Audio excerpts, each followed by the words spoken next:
मालूम पड़े कि आप लोग यहाँ बैठे हुए हैं। मैं इन सारे कवियों की भूमिका में खड़ा हुआ हूँ, निवेदन करता हूँ। पतझड़ में भी वो डाल हिला कर चला गया, पतझड़ में भी वो डाल हिला कर चला गया। वो बर्फ सा था फिर भी जला कर चला गया। बहुत अच्छे। और अब फिर दाद मांगती हैं आपसे पंक्तियां। वो बर्फ सा था फिर भी जला कर चला गया, बातों में शहद और छुअन में गुलाब था। बातों में शहद और छुअन में गुलाब था, आंखों से जाने क्या क्या पिला कर चला गया। क्या बात है, वाह वाह वाह। अब थोड़ी हिम्मत दी है आपने, थोड़ी सी हिम्मत और दीजिए। मैं चार पंक्तियां आपको और सुनाता हूँ, अपने जीवन की श्रेष्ठ पंक्तियां सुनाता हूँ। बेदाम चीज थी तो उस पे दाम क्यों लिखा। बहुत बढ़िया विष्णु भाई, वाह। एक एक पंक्ति पे ध्यान चाहिए आप। अच्छा मुक्तक। अगर आपका ध्यान कहीं इधर उधर हो गया तो पूरा का पूरा मुक्तक स्लिप हो जाएगा। वाह। बेदाम चीज थी तो उस पे दाम क्यों लिखा। क्या बात है। तुम रति ही नहीं थी तो मुझे काम क्यों लिखा। और अब एक एक श्रोता की ताली चाहिए। तुम रति ही नहीं थी तो मुझे काम क्यों लिखा। जब प्यार ही नहीं था तो मैं हमसे फिर कहो। वाह वाह। जब प्यार ही नहीं था तो मैं हमसे फिर कहो। चुपचाप हथेली पे मेरा नाम क्यों लिखा। बहुत बहुत शुक्रिया। अब आप मेरे काबिल हो गए हैं। आइए एक गीत सुनाता हूँ। चलिए, अरुण भाई कह रहे हैं कि इसके अगला मुक्तक और सुना दूं, वरना मैं तो गीत के मूड में था। अरुण भाई का आदेश है, वो सुनाता हूँ। मुझसे बड़े हैं, इनका आदेश का पालन करना चाहिए। चुपचाप हथेली पे मेरा नाम क्यों लिखा। जब लिख ही लिया है तो इसे मत मिटाइए। वाह वाह वाह।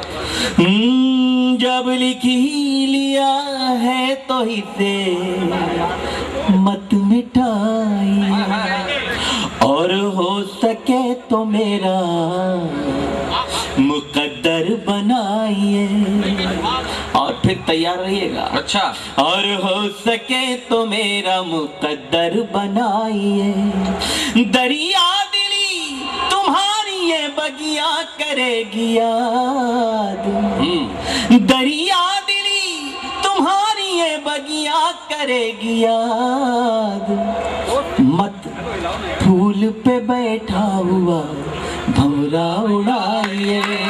मत फूल पे बैठा हुआ भंवरा उड़ाइए। बहुत बहुत शुक्रिया। अब आप मेरे काबिल हो गए हैं। एक गीत सुनाता हूँ आपको। इन दिनों मैंने नया लिखा है और आप मुझे बहुत अच्छी तालियों से नवाज रहे हैं। आपसे कोई शिकवा शिकायत नहीं है। बस इन ताली को थोड़ा घनीभूत करिए, ताली को रिदम में परिवर्तित करिएगा। चाहे ये गीत का एक मफहूम ये है कि हम जिससे जितना अपेक्षाएं रखते हैं वो उतना ही निराश करता है। चाहे वो क्रिकेट टीम हो, चाहे हमारे घर का कोई भी सदस्य हो। मैं वो निवेदन करता हूँ, बस रिदम से मेरे साथ रहिए। दिल की जमी पर जब फसल यादों की बोगे। क्या बात है। दिल की जमी पर जब फसल यादों की बोगे। जिससे जितना प्यार करोगे उतना रोगे। दिल की जमी पर जब फसल यादों की बोगे। बहुत बढ़िया विष्णु। आप लोग तो बहुत ज्यादा है, तालियां ज्यादा आनी चाहिए। हाँ। दिल की जमी पर जब फसल यादों की बोगे। जिससे जितना प्यार करोगे उतना रोगे। दिल की जमी पर जब फसल यादों की बोगे। बहुत बहुत शुक्रिया। गीत के साथ जैसा सलूक होना चाहिए वैसा आपने किया, मैं आपका एहसान मंजूर। क्योंकि आज आजकल तो प्रेम ऐसा हो गया है, संजय झाला का जब विवाह होने वाला था तो इसने अपने पिताजी से कहा कि मुझे पत्नी चांद जैसी चाहिए। पिताजी ने कहा कि इतनी खूबसूरत, बोले नहीं, टाइम टेबल के हिसाब से, रात को आए सुबह निकल जाए।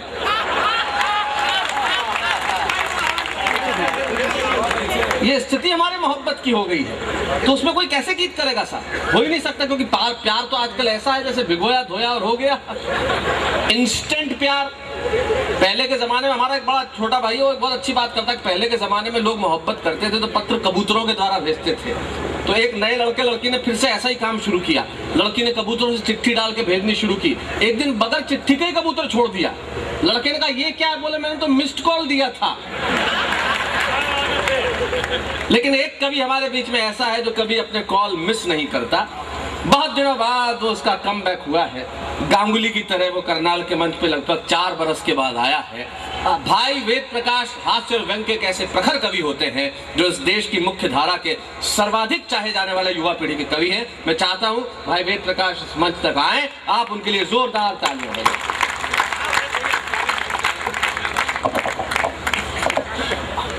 आप सबको नमन करता हूं, मंच को नमन करता हूं। बहुत मन से आप सुन रहे हैं।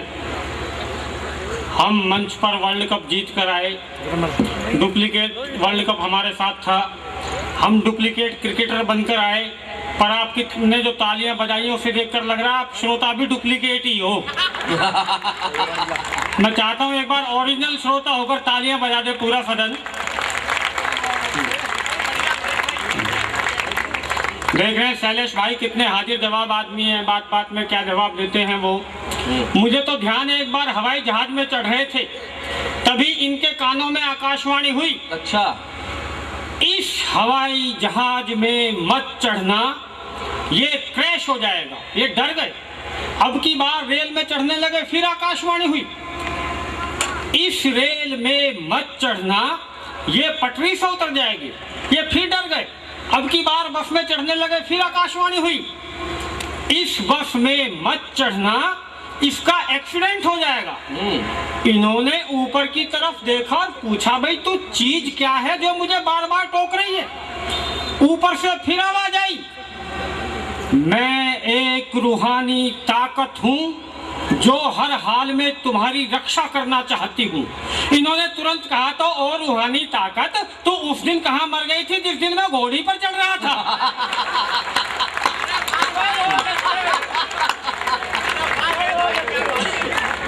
तो ऐसे हाजिर जवाब भाई शैलेश को भी नमन कर लेता हूँ। जी जी, देख रहा हूँ बच्चे भी बहुत बैठे हुए हैं।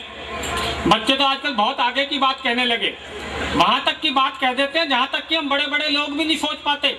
वैसे भी दूरदर्शन ने हमारी संस्कृति बिल्कुल बदल दी है।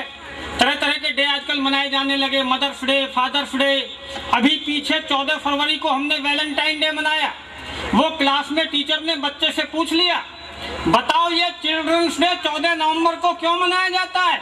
बच्चा खड़ा होकर बोला, क्योंकि ये वैलेंटाइन डे के 9 महीने बाद आता है।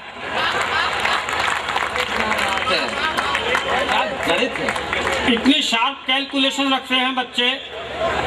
जैसे भाई मनोज ने कैलकुलेशन आपको दी थी घंटों के हिसाब से। बच्चों से तो वैसे भी बहुत सावधान रहने की जरूरत है। मुझे तो ध्यान है पति पत्नी रोमांटिक फिल्म देखकर कमरे में आए तो देखा उनका बेटा बैठा हुआ टीवी देख रहा है।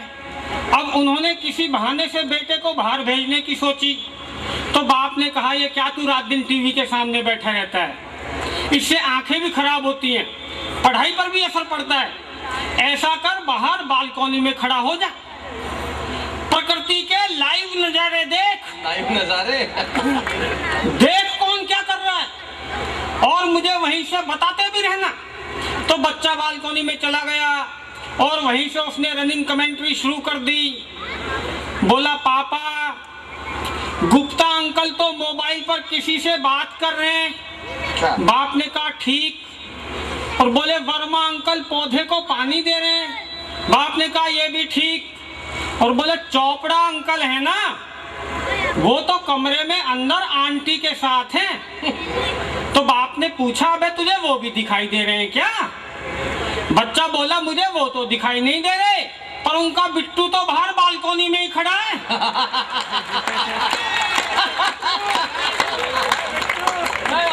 अरे बिट्टू, तो ऐसे बिट्टुओं को विशेष रूप से नमन कर लेता हूं मैं। अभी तो साहब चुनाव हुए आपके बराबर में, पंजाब में हुए, उत्तराखंड में हुए। अभी 20-25 दिन पहले मुझे एक आदमी मिला, रात को आंखों पे काला चश्मा लगाए हुए। अच्छा, मैंने कहा भाई आजकल तो कोई आंखों की बीमारी भी नहीं फैली हुई, सूर्य ग्रहण भी नहीं लगा हुआ, ये तुमने रात में आंखों में काला चश्मा क्यों लगाया हुआ है? बोला भाई साहब वो क्या है कि मैंने शपथ ग्रहण समारोह भी तो नंगी आंखों से देख लिया था। भाई बहुत अच्छे। बात आप तक पहुंचे तो आप बताएं कि बात आप तक पहुंची। मैंने कहा अब तो बड़ी दिक्कत हो जाएगी, तुम धूप में नहीं निकल सकते।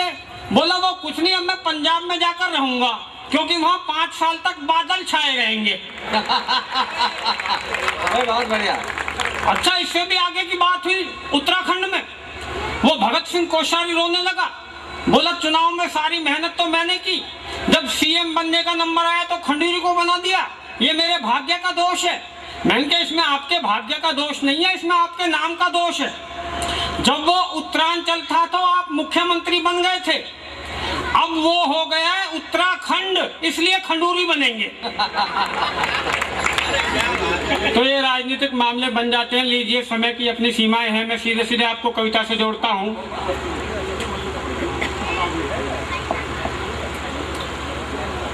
बताने के लिए मैंने कितनी काली शाही खर्च की है, इसकी एक एक पंक्ति का आप आनंद लेंगे। एक काला आदमी, बहुत ही काला, काला शाह, सुपर काला, jet black, double African, elder son of अमावस, औंधे तवे का ताऊ, पहाड़ी कौवे का परदादा, कोयल संप्रदाय का दादू, बंगाल का काला जादू। वैसे मैंने आपसे ज्यादा अनुशासित और आज्ञाकारी श्रोता कहीं देखे नहीं। तालियां वहीं वहीं बजाते हैं जहां जहां हम कहते हैं।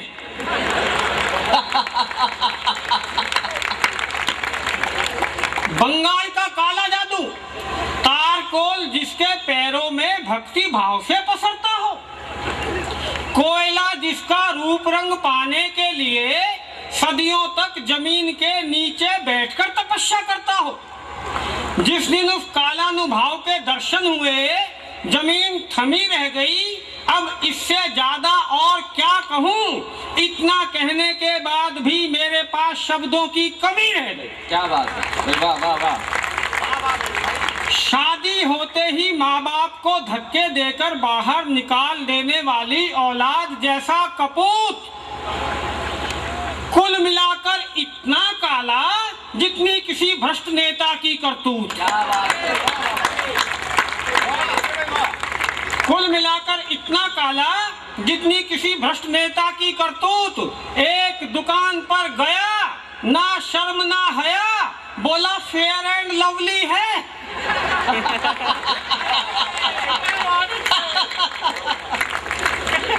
दुकानदार ने कहा नहीं, तो कहने लगा फेयरनेस जैसी कोई और क्रीम सही। दुकानदार बोला वो भी नहीं, तो बोला कोई और इस बार भी जब गर्दन दुकानदार ने इनकार में हिलाई, तो कहने लगा फिर चेरी ब्लॉसम ही दे दे, कम से कम चमक तो बनी रहेगी भाई। भाई बहुत बढ़िया, बहुत अच्छे, बहुत बढ़िया। आपने सुना, एक कविता और मैं सुनाऊंगा, उसके बाद अपना स्थान ले लूंगा। शुरू में तो मुझे लग रहा था पता नहीं आप कैसा सुनेंगे, मैं किस संगत में फंस गया हूँ, क्योंकि कई बार आदमी गलत संगत में भी फंस जाता है। मुझे तो ध्यान है, एक आदमी बहुत ज्यादा पीकर गिरता पड़ता हुआ घर पहुंचा। अगले दिन पत्नी ने पूछा कल कहाँ से इतनी पीकर आए थे? कहने लगा कुछ नहीं, कल मैं गलत संगत में फंस गया था। पत्नी बोली किनके साथ बैठ लिए? कहने लगा हम 4 दोस्त थे, 1 बोतल थी, 3 पीते नहीं थे। क्या मासूमियत है भैया, भाई बहुत अच्छे। लेकिन मैं तो बिल्कुल सही संगत में फंसा हूँ, चारों बराबर की मांग रहे हैं। लीजिए एक कविता और सुनाकर मैं अपना स्थान लूंगा। मल्लिका शेरावत का बहुत जिक्र हुआ मंच से, एक कविता मैं आपको मल्लिका शेरावत पर सुनाना चाहता हूँ। अरे वाह। और चाहता हूँ कि मल्लिका शेरावत और कविता दोनों का एक बार आप जोरदार स्वागत कर दें। अभी आपको पता होगा पिछले दिनों मल्लिका शेरावत बाबा रामदेव के पास गई योग सीखने, उसका क्या फर्क पड़ा? अगले दिन से बाबा रामदेव ने खुद कपड़े पहनने शुरू कर दिए।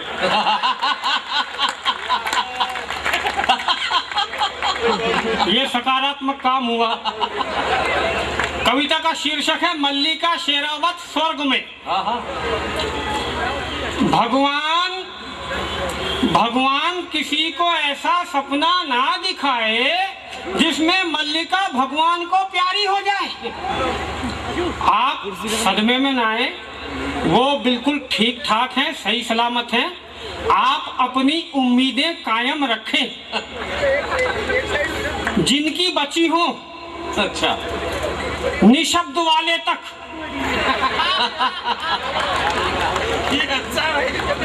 भगवान किसी को ऐसा सपना ना दिखाए जिसमें मल्लिका भगवान को प्यारी हो जाए। पर मैंने देख लिया जनाब, और देखते ही ऐसा सदमा लगा था, यमराज को एक यमदूत इमरजेंसी में मेरे लिए भेजना पड़ा था। अच्छा। कवियों का हीरोइनों पर मरने का यह पहला प्रयास नहीं था। अच्छा। मैं तो इस मामले में 20वें नंबर पर खड़ा था, पर मरकर एक बात मेरी समझ में आ गई।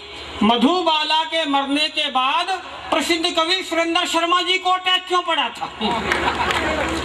उन्हें तो डॉक्टरों ने बचा लिया, इसलिए आज तक डॉक्टरों को कोसते हैं। अरे हत्यारों, मधुबाला ऊपर चली गई और तुमने मुझे नीचे ही रोक लिया। एक डॉक्टर बोला, शर्मा जी अगर ऊपर जाकर भी आपको मधुबाला नहीं मिलती तो आपका दिल नहीं टूटता।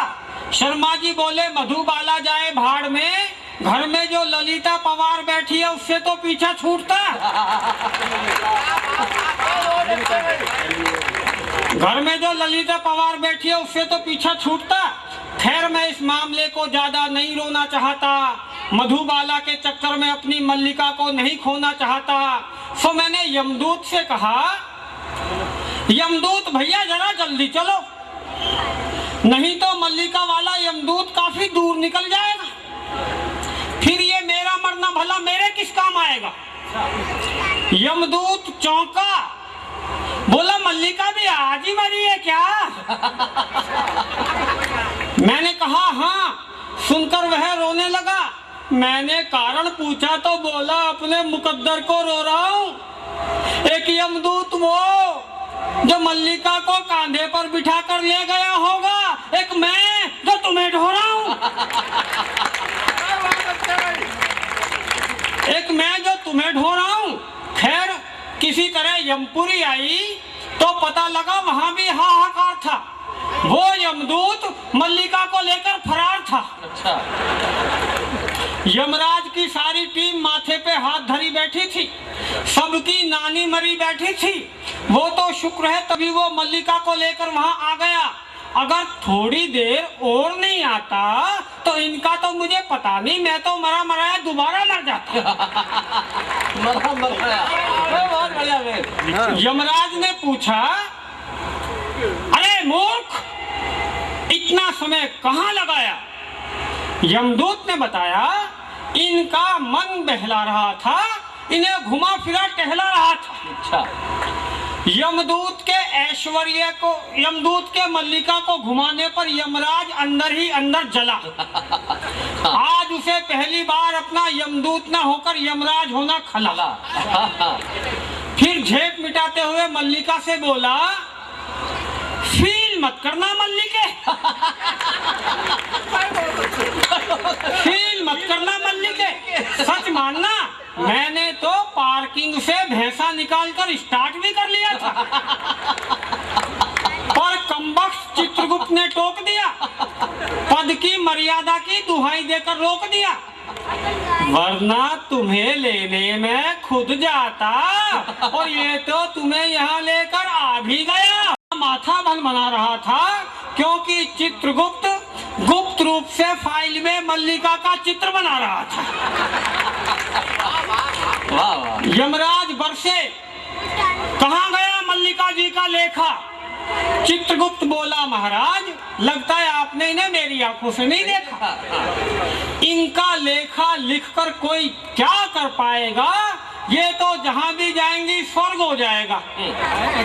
जरा खोल कर तो देखो पेज 2, साफ लिखा है, इनकी छोड़ो जो इनके साथ मरे, यानी इस वेद प्रकाश को भी एक फ्री की स्कीम में स्वर्ग भेज दो। अच्छा। अरे इस पर तो पूरे सदन को तालियां बजानी चाहिए थी। एक मिनट सुनिए सुनिए सुनिए, किस लिए बजानी चाहिए थी? आपके बीच का कोई आदमी युधिष्ठिर के बाद पहली बार डायरेक्ट स्वर्ग में जा रहा है भाई, अब बजाइए। एक फ्री की स्कीम में वेद प्रकाश को भी स्वर्ग भेज दो। सुनकर मेरे कानों में शहद सा घुल गया। वहां बेटे छिलके, तू तो गिरी के साथ तुल गया। और आपको क्या सुनाऊं स्वर्ग का हाल, वहां तो मचा हुआ था मल्लिका के नाम का बवाल। स्वर्ग में आते हुए देखकर मल्लिका शेरावत, इंद्र से ज्यादा झूम उठा उसका हाथी ऐरावत।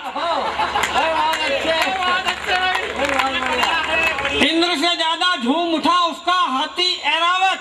अगर उस पर तुरंत महावत ने अंकुश न लगाया होता तो पट्टे ने इंद्र को तो पटक दिया होता और मल्लिका को लपक लिया होता।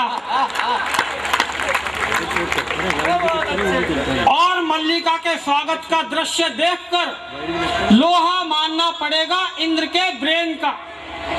मेन गेट पर खुद के साथ खड़ी कर रखी थी पूर्व तपस्या तोड़क सुंदरी मेनका। और दृश्य इसलिए कमाल था क्योंकि बेचारी के हाथों में इस बार इंद्र का हाथ नहीं, आरती का थाल था। इंद्र परिचय कराते हुए बोला, मल्लिका जी क्या तुम इन्हें नहीं जानती? ये है हमारी मेनका आंटी। आंटी। मेनका बोली, नई को देखकर भावनाओं में मत बहो, प्लीज आंटी मत कहो। और फिर आरती उतारते हुए मल्लिका के कान में बोली, मैं इन्हें अच्छी तरह जानती हूँ। अभी तो अपनी लच्छेदार बातों से मामले को जमा देंगे, पर रोगी 10 साल बाद जब ये थाल तेरे हाथ में थमा देंगे। मल्लिका आगे बढ़ी तो किसी ने फेंक कर छड़ी उसका रास्ता रोका। मल्लिका ने टोका, रास्ता छोड़ो। आवाज आई, पहले तपस्या तोड़ो, पहले तपस्या तोड़ो, और नहीं तो कम से कम पास आकर खिंचवा लो एक चित्र, क्योंकि तुम हो विश्वमल्लिका और मैं हूँ विश्वामित्र। क्या तर्क था उनका। और कविता का अंत देखिए, कविता का क्लाइमैक्स, अचानक पलटते हुए पासा प्रकट हुए एंग्री ओल्ड मैन ऋषि दुर्वासा। अच्छा। अचानक पलटते हुए पासा प्रकट हुए एंग्री ओल्ड मैन ऋषि दुर्वासा। मल्लिका को विश्वामित्र के पास देखकर ऐंठ गए। बोले, वाह विश्वामित्र, जब भी कोई नई सुंदरी आई तुम अपनी तपस्या को लेकर बैठ गए। अच्छा। तुम्हारे इस रवैये से ना जाने कितनों की इच्छाएं पिसी हैं। अकेले तुम ही नहीं हो, स्वर्ग में और भी ऋषि हैं। अकेले तुम ही नहीं हो, स्वर्ग में और भी ऋषि हैं। इसका रुख मैं अपनी ओर मुड़वाऊंगा। बहुत हो चुका, इस बार तपस्या मैं तुड़वाऊंगा। और ये देखकर मैं सोचने लगा, मुझे क्या पता था मेरा ये कदम क्या कर डालेगा। मल्लिका को फिल्म वालों के हाथों से तो मैं निकाल लाया था, इन चिलम वालों के हाथों से कौन निकालेगा। इन चिलम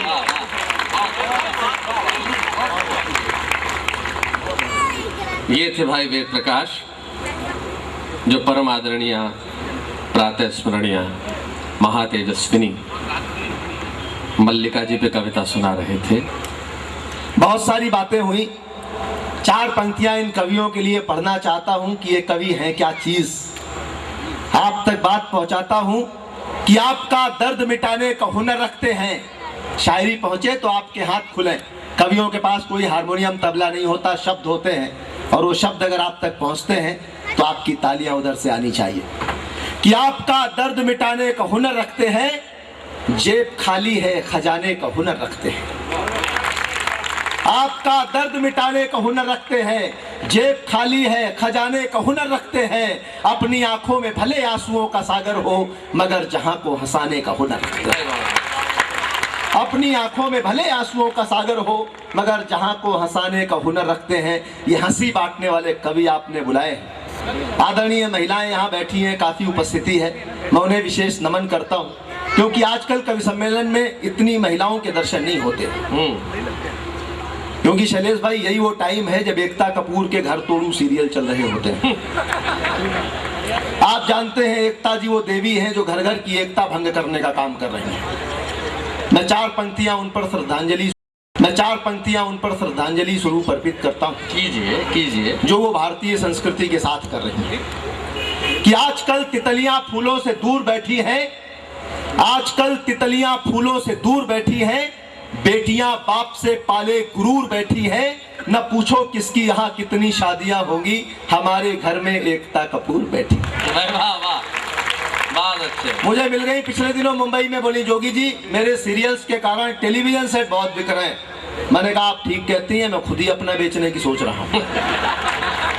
वो कौन देखे साहब, बहू का पहला और दूसरा प्रेम प्रसंग जब पति को पता चला तो पति ने मारा, तीसरा और चौथा ससुर को पता चला तो ससुर ने भी कूटा, मगर सास कुछ नहीं बोली, क्योंकि सास भी कभी बहू थी। तालियां वालियां मिलकर आप बजा दें, ऐसा लगे बात आप तक पहुंच रही है। ये संस्कार आने लगे। मल्लिका शेरावत का जिक्र हुआ साहब, मैं गया था पिछले दिनों बाबा रामदेव जी के यहाँ, वहाँ कवि सम्मेलन किया उन्होंने, वहाँ मल्लिका शेरावत आई थी। बात सही है, मैं भी सोचता रहा साहब मल्लिका जी ने क्या बात की होगी बाबा रामदेव से। आपको लगे ठीक यही बात हुई होगी और व्यंग आप तक पहुंचे तो आपका समर्थन पीछे तक मिले। मल्लिका जी ने कहा होगा, बाबा आपने लुंगी लगाई, पूरे देश में प्रसिद्धि पाई। दो चार लोग समझ गए हैं, उन्हें प्रणाम करता हूं, लेकिन आखिरी पंक्ति तक के लोग समझें, ये कामना करता हूं। मल्लिका जी ने कहा होगा, बाबा आपने लुंगी लगाई, पूरे देश में प्रसिद्धि पाई। गांधी जी ने लंगोटी लगाई, पूरे संसार में प्रसिद्धि पाई। बाबा मैं पूरे ब्रह्मांड में नाम कमाना चाहती और आपकी तालियां बता रही हैं कि आप भी चाहते हैं कि उनका ब्रह्मांड में नाम हो जाए। हो गया। अभी शैलेश भाई, ऐश्वर्या राय और अभिषेक बच्चन की सगाई हुई। मैंने एक टिप्पणी की कि ऐश्वर्या राय ने पहले सलमान खान के साथ बनाई जोड़ी, फिर विवेक ओबराय की टांग तोड़ी, और अब चली अभिषेक की गली। इसे कहते हैं कि 100 चूहे खाकर बिल्ली आज को चली। ऊपर से मंगली, अभिषेक से 2 साल बड़ी, पता नहीं वो कौन सी थी घड़ी जब दोनों की आंख लड़ी। बाप बेटे दोनों मंदिरों के चक्कर काट रहे और पीछे पीछे अमर सिंह जी प्रसाद बांट रहे। और तालियां तो अब आए आपकी पिछली पंक्ति तक कि पीछे पीछे अमर सिंह जी प्रसाद बांट रहे हैं। हो सकता है दोनों अपनी सुहागरात भी किसी मंदिर के पिछवाड़े मनाए और फोटो खिंचवाने के चक्कर में अमर सिंह भी पहुंच जाए। बहुत बढ़िया सुनील, बहुत अच्छे। ये स्थिति है। छोटे छोटे बच्चे बैठे हैं साहब, बच्चे बहुत तेज है। मुझे याद है पिछले दिनों हरियाणा में एक बच्चा गिर गया गड्ढे में, प्रिंस, और पट्टा शाम को तब निकला जब 5-7 लाख रुपए इकट्ठे हो गए। उस दिन शैलेश ने अपने बालक को बहुत मारा, बोले बेवकूफ इधर उधर कहाँ घूमता रहता है, गड्ढे में क्यों नहीं गिरता। तालियां वालियां आप मन से बजाएं, देखिए कवि सम्मेलन का रंग जमना चाहिए। इतनी मेहनत आप। सुनील मैंने बच्चे को कूटा, बोले गड्ढे में क्यों नहीं गिरता, बोला गिरू कैसे, सुनील जोगी ने अपने बच्चे को फेंक रखा है। बहुत बढ़िया, मैं समझ गया देश में पीछे से ही खतरा है। लेकिन ये धोनी की बहुत सारी बातें हुई। मुझे तो मिल गए एक कवि सम्मेलन में रांची में वर्ल्ड कप से पहले। मैंने कहा धोनी भाई वर्ल्ड कप खेलने जा रहे हो, क्या कदम उठा रहे हैं आप। वर्ल्ड कप खेलने के लिए क्या कदम उठा रहे हैं? धोनी जी बोले बस बाल बढ़ा रहे हैं। मैंने कहा बाल बढ़ाने से रन कैसे बनाएंगे? बोले रन बने चाहे ना बने मगर शैम्पू के विज्ञापन तो आएंगे। उद्देश्य ही कुछ और है। बहुत सारी बातें हुई। लोग सुझाव देते हैं कि आदमी को प्रेम करना चाहिए, मोहब्बत करनी चाहिए। विष्णु सक्सेना अभी थे यहाँ, अब वो नहीं रहे, कहीं और परगमन लोक हो गया है उनका। मैं तो हास्य व्यंग का कवि हूँ साहब। मैं कहता हूँ प्रेम एक ऐसा रोग है जिसमें ना एलोपैथी काम आती है, ना होम्योपैथी काम आती है, बस सिंपैथी काम आती है। लोग सुझाव देते हैं कि आदमी को प्रेम करना चाहिए, मोहब्बत करनी चाहिए। गाने भी ऐसे ऐसे आ गए, तेरी आंखें झुकी झुकी तेरा चेहरा खिला खिला, मगर जब चेहरे पर हाथ फिराया तो 250 ग्राम फेयर एंड लवली मिला। ये प्रेम है। 4 पंक्तियां मैं पढ़ता हूं जो उल्टी सीधी सलाह देते हैं। हाँ, लोगों को मोहब्बत करनी चाहिए, प्रेम करना चाहिए, और ऐसे ऐसे लोग सुझाव देते हैं जिनकी खुद की शादी भी नहीं हुई होती है, और उनकी तो छोड़ो, उनके बाप की भी शादी नहीं हुई होती है। ऐसे लोगों के लिए मैं 4 पंक्तियां पढ़ता हूं। ये बच्चों को चुप करा ले भाई साहब। मैं जानता हूं बहुत मुश्किल काम है इन्हें चुप कराना, जब आप इन्हें दुनिया में आने से नहीं रोक सके। चुप क्या कराएंगे, लेकिन कोशिश करेंगे। मैं पढ़ता हूँ 4 पंक्तियां और प्रेम से हाथ से निकालता हूँ, आपकी झोली में डालता हूँ। जितने मन से आप सुनेंगे मैं उतने मन से आपको सुनाने की कोशिश करूंगा। इजाजत है साहब? कि अंधे हमें शहर का रास्ता बता रहे हैं, लंगड़े हैं जो वो हमको चलना सिखा रहे हैं, वो हमको मोहब्बत की पोथी पढ़ा रहे हैं। और एक पंक्ति में भरपूर हास्य हो तो हाथ खुले, कि वो हमको मोहब्बत की पोथी पढ़ा रहे हैं, जो अपनी प्रेमिका से राखी बंधा रहे हैं, जो अपनी प्रेम में क्या क्या मुश्किलें होती हैं। 4 पंक्तियां मुश्किल की सुनाता हूं। ये है आंसुओं में डूबी मेरे प्यार की कहानी, भीतर से है बुढ़ापा बाहर से है जवानी, नजरों से तेरी नजरें कैसे मिलाए जानी। और क्या टेक्निकल प्रॉब्लम है, एक लाइन फिर हासिल, कि नजरों से तेरी नजरें कैसे मिलाए जानी, तेरी दाई आंख कानी मेरी बाई आंख कानी, तेरी दाई। मैंने तो अरुण जेमनी से पूछा, मैंने कहा भैया बड़ा कवि बनना चाहता हूँ, क्या करूँ? बोले बड़े कवियों की किताबें पढ़ो। मैं बच्चन जी की मधुशाला लाया, पढ़नी शुरू की, बच्चन जी चल बसे। काका आससी की किताबें लाया, पढ़नी शुरू की, काका जी भी नहीं रहे। कल शाम को मैं अरुण जेमनी के घर गया। मैंने कहा अरुण भाई आपकी कोई पुस्तक पढ़ना चाहता हूँ। ये बहुत तेज आदमी है, अंदर गए और पत्नी की उठा लाए। बोले इसे पढ़ो, वो भी कविताएं लिखती है। मैं समझ गया कि अगला पत्नी से कितना प्रेम करता है। उस प्रेम पर मैं मोबाइल पे बात कर रहा हूँ। मुझसे पूछा संजय झालान, बोले किससे बात कर रहे हो? मैंने कहा बीबी से। अरे बोले बीबी से इतनी देर, आधे घंटे बात? मैंने कहा मेरी थोड़ी है।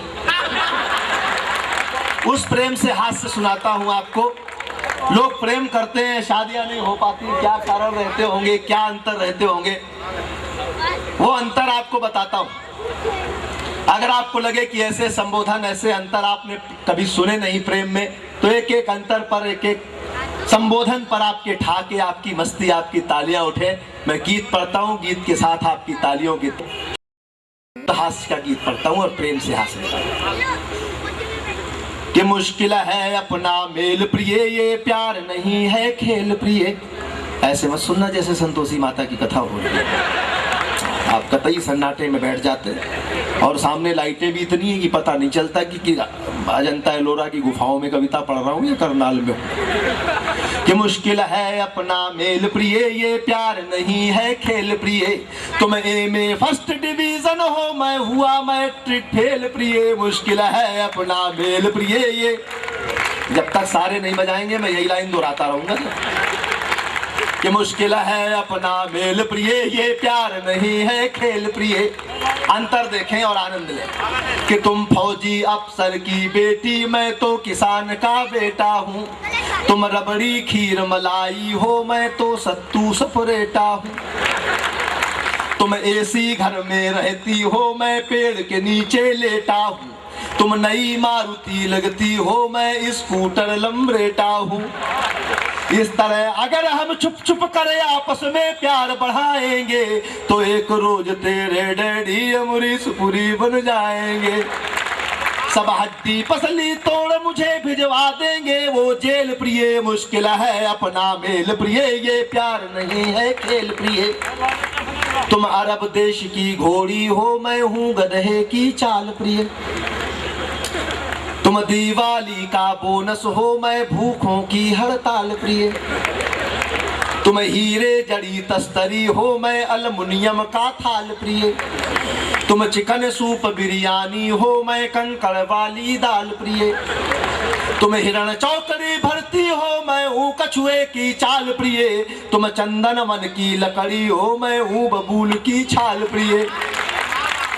मैं पके आम सा लटका हूँ, मत मारो मुझे गुलेल प्रिय। मुश्किल है अपना मेल प्रिय, ये प्यार नहीं है खेल प्रिय। तुम मैं शनि देव जैसा कुरूप, तुम कोमल कंचन काया हूँ। यहाँ तो पुलिस अधिकारी साहब बैठे हैं, एसएसपी साहब, मैं उनको बहुत प्रणाम करता हूँ। मैं तो उत्तर प्रदेश का रहने वाला हूँ भाई साहब, ये वर्दी देखे आंखें तरस गई। हमारे यहाँ एक आईजी पांडा ने अवतार लिया था। हाँ। उस दिन से तो जब भी कोई खाकी वर्दी वाला पुलिस वाला मुझे दिखाई देता, मैं समझ जाता हूँ खाकी वर्दी में गोपियां घूम रही हैं। तब पढ़ता हूँ आप तो बहुत ठीक ठाक ड्रेस में हैं, आपको मैं प्रणाम करता हूँ कि मैं शनि देव जैसा कुरूप, तुमको मल कंचन काया हूँ। मैं तन से मन से काशी हूँ, तुम महाचंचला माया हो। तुम निर्मल पावन गंगा हो, मैं जलता हुआ पतंगा हूँ। तुम राजघाट का शांति मार्च, मैं हिंदू मुस्लिम दंगा हूँ। तुम हो पूनम का ताज महल, मैं काली गुफा अजंता की। तुम हो वरदान विधाता का, मैं गलती